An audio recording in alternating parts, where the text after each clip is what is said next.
उधर बिहार के वजीर आला नीतीश कुमार के आबाई जिला नालंदा में बदमाशों के हौसले काफी बुलंद है। बदमाशों ने 24 घंटे के अंदर 4 लोगों को गोली मार दी। इनमें से कॉलेज के एक प्रोफेसर की मौत भी वाकया हो गई, जबकि 3 लोग शदीद जख्मी हो गए। Professor Arvind Kumar morning walk के लिए निकले थे कि 2 बाइक सवार बदमाशों ने उन पर गोलियां चला दी और मौके वारदात से फरार हो गए। पुलिस ने केस दर्ज करके जांच शुरू कर दी है।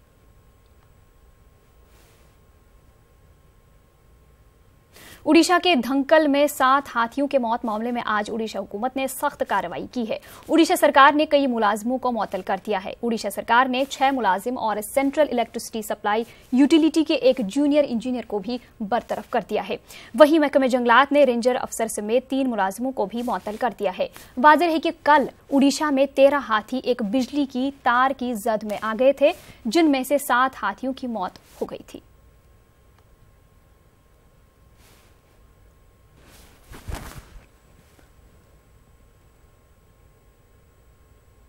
जम्मू कश्मीर के लारू कुलगाम में चंद रोज कबल जिस मकान में इनकाउंटर हुआ था, उसके मालिक को नामालूम मुसल्लह अफराद ने कल अगवा किया है। शिराज अहमद नामी नौजवान का ताल्लुक लारू कुलगाम से है। उसके मकान में हुई झड़प में 3 मिलिटेंट हलाक हो गए थे। इनकाउंटर के बाद में हुए एक धमाके में 7 आम शहरियों की मौत हो गई थी। कल मुसल्लह अफराद ने मुतल्लिका शख्स का अगवा किया। अहले खाना ने अपील की है कि शिराज को छोड़ दिया जाए। शिराज की अहलिया और उसके 3 बच्चों ने कहा है कि वो बेकसूर हैं।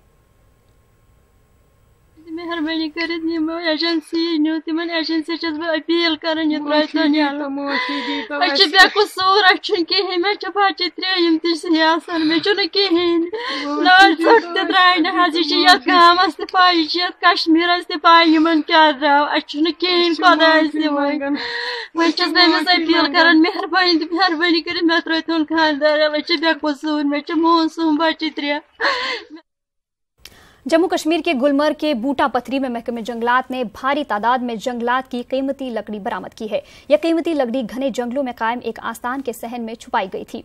महकमे जंगलात के मुलाजमीन ने एक मुसद्दिका इत्तला मिलने के बाद यह कार्रवाई अमल में लाई। गुलमर्ग के रेंजर का कहना है कि गाड़ी न मिलने की सूरत में उन्होंने ये लकड़ी आर्मी की गाड़ियों की मदद से टंगमर्ग पहुंचाई। उन्होंने कहा कि मुलविस अफराद के खिलाफ सख्त कार्रवाई अमल में लाई जाएगी। इन्फॉर्मेशन आया, मैं बूटा पथरी गया। बूटा पथरी में जो स्थान है, स्थान शरीफ है, ज़ियारत शरीफ है। ज़ियारत शरीफ नागिन कंपार्टमेंट 35 कंपार्टमेंट 35। तो वहाँ इस झाड़ के पीछे लकड़ी पड़ा हुआ था 100-150 फुट करीब के 143 फुट वहाँ पड़े हुए थे। तो फिर हमने वो लकड़ी भर दी है गाड़ी में। हमारे पास कोई सोर्स ने मुझे इन्फॉर्मेशन किया है, मैंने वो लकड़ी टंगमर्ग में लाया। और अब इसके स्टाफ के बारे में मुझे लगा स्टाफ के बारे में मैंने इंक्वायरी बिठाई और एक मुलाजिम को अर्जेंटली सस्पेंशन किया। राम मंदिर पर योगी आदित्यनाथ ने एक प्रोग्राम में बयान दिया था, जिस पर मुस्लिम रहनुमाओं ने इजहार ख्याल किया है। उनका कहना है कि आम इंतखाबात में जीत हासिल करने के लिए इस तरह की बयानबाजी की जा रही है और लोगों को गुमराह करने की कोशिश की जा रही है।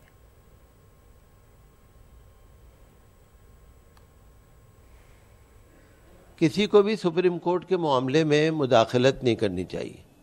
योगी आदित्यनाथ जी वो एक पॉलिटिकल लीडर हैं, चीफ मिनिस्टर हैं, तो उनको अपने मंत्रालय को देखना चाहिए, अपने स्टेट को देखना चाहिए।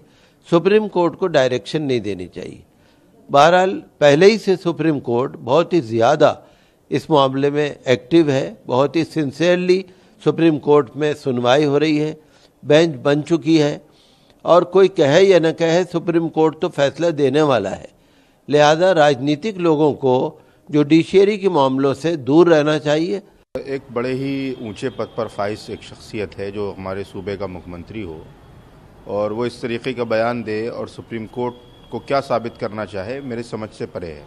कि बात वाज़ेह है कि जब आप जनता से विकास के नाम को छोड़कर मंदिर के नाम पर वोट मांगे और 2014 के इलेक्शन में आप मंदिर को एक बड़ा मुद्दा बनाकर लोगों के सामने जाएं, आरएसएस अपनी पूरी तंजीम के साथ लोगों से मंदिर के नाम पर वोट मांगे और 4 साल पूरा होने के बाद चूँकि मजबूरी है कि सुप्रीम कोर्ट के फैसले से पहले न तो कोई कानून बन सकता है और न किसी को ये इख्तियार है कि सुप्रीम कोर्ट के फैसले से पहले कानून बनाए, इसलिए कि सुप्रीम कोर्ट जब फैसला कर दे उसके बाद सरकारों को इख्तियार होता है। तो ये सारी बातें जब मंजर आम पर आती हैं और लोग सवाल करते हैं कि जिन लोगों से आपने मंदिर के नाम पर वोट मांगा है, उन लोगों को लॉलीपॉप देने के लिए, या यूं कहा जाए कि उन लोगों को फिर एक झूठा दिलासा देने के लिए ये सारी ड्रामेबाजियां हैं कि आप संशोधन की बात करें, आप कानून बनाने की बात करें, आप वहां जाकर एहतजाज करें। ये सारे लोग एक हैं और मसला इनका सिर्फ मकसद यही है कि किसी तरीके से राम मंदिर के मुद्दे को उठाकर फिर एक बार इलेक्शन में फतेह हासिल करें, जीत हासिल करें। सफीर फ़लस्तीन बराए हिंद अदनान अबुल हैजा ने अहम ऐलान किया है। उन्होंने कहा कि फ़लस्तीनी सिफारत खाने की जानिब से हैदराबाद में कौंसल खाने का क़याम के लिए अनकरीब वज़ारत उमूर ख़ारिजा हिंद में बाज़ाब्ता दरख्वास्त दाखिल कर दी जाएगी। सफीर फ़लस्तीन ने कहा कि फ़लस्तीन की मौजूदा सूरत हाल बिल्कुल वैसे ही है जो कभी जनूबी अफ्रीका में पाई जाती थी। इसराइल ख़वातीन, बच्चों, बूढ़ों और नौजवानों पर अपने मज़ालिम जारी रखे हुए है और उनको अपनी ज़मीन पर उनके हक से महरूम कर रही है।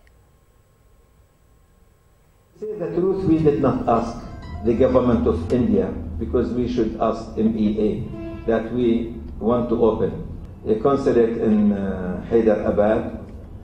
Up to now, we did not apply for that, but inshallah we will apply in the future. मगर तमाम मसाइल को इसराइल ने रद्द कर दिया। अब पोजीशन ये है कि दुनिया देख रही है, दुनिया की बड़ी अक्सरियत अब फ़लस्तीन की तायद में है। यूनाइटेड नेशन में देखा आपने 67% लोगों ने फ़लस्तीन की तायद में वोट दिया है। साहित्य एकेडमी की जानिब से युवा पुरस्कार AMU की रिसर्च स्कॉलर शहनाज रहमान को दिया गया है। इम्फाल में मुनक़िदा तकरीब में उर्दू के लिए साल रवां के युवा पुरस्कार के तौर पर शहनाज रहमान को मोमेंटो और 50,000 के चेक पर मुश्तमिल ये इनाम मारूफ हिंदी शायर और साहित्य एकेडमी के नायब सदर माधव कौशिक के हाथों दिया गया। साहित्य एकेडमी के सेक्रेटरी के श्रीनिवास राव ने अपने इफ्तिताही कलिमात में इनाम याफ्तगान को मुबारकबाद पेश की और साहित्य एकेडमी की सरगर्मियों पर रोशनी डाली। इस मौके पर इनाम याफ्तगान के कवायफ और अदबी सफर पर मुश्तमिल मुजल्ला का इजरा भी हुआ। मुल्क की 24 जबानों में दिए जाने वाले इस इनाम का ऐलान माह जून में किया गया था। शहनाज रहमान को यह अवार्ड उनके अफसानवी मजमुआ नीरंग जुनू पर दिया गया है।